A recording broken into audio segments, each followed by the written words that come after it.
الصحة والفراغ. اس حدیث کو امام مولا کی کتاب سے طالب علم کی ہے.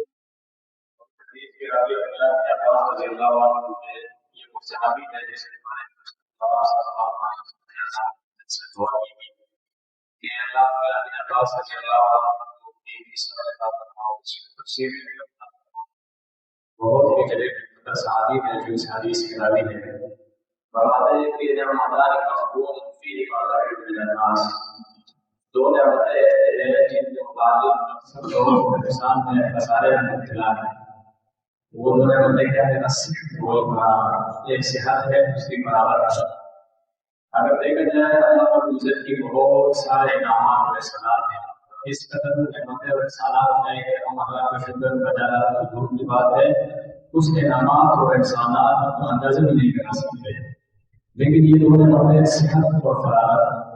صحت کا مطلب ہے کہ جب انسان صحت مند ہو کوئی بیماری نہ ہو مکمل صحتیاب ہو.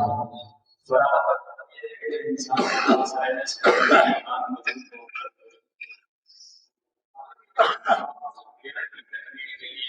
سوچنا ہے دوسری بات وہ انسان کے پاس ہوتی ہے صحت میں فراغت ان سے چاہیے کہ وہ نعمت کو قدر کرے اس نے اللہ کو عزت کی عبادت میں لگا دے اور صحت سے بھی فائدہ ہوتا ہے اور فراغت سے بھی فائدہ ہوتا ہے. لیکن ہم میں سے بیشتر لوگوں کے پاس یہ نعمتیں حاصل ہیں جن کی وجہ سے ہماری اکثریت ان نعمتوں کے متعلق ان نعمتوں کے سلسلے میں ہوتا ہے. وہ ہماری اکثریت ان نعمتوں کے متعلق خسارے اور نقصان کا مبتلا ہے. ہم ان نعمتوں کی قدر نہیں کرتے حالانکہ ہمارے پاس صحت بھی ہے سب کچھ ہے پائے بھی ہے کبھی اہمیت نہیں دیتے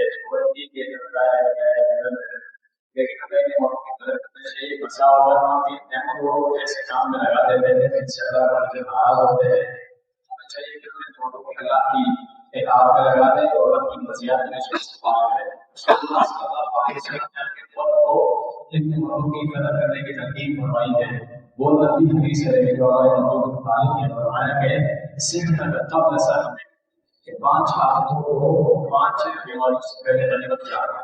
ویسے یہ ہے کہ جب آپ صحت مند ہو اپنی تندرستی کو بیماری سے پہلے غنیمت جانو. تندرست ہے صحت مند ہے ہو سکتا ہے ممکن ہے کہ ہم بیمار ہو جائیں.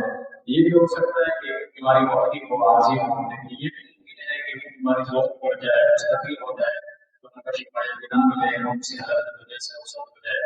تو اس سے پہلے ہمیں کی قدر کرنی چاہیے. میں دعا کی وضاحت اور اللہ کی راہ میں لگا دینی چاہیے.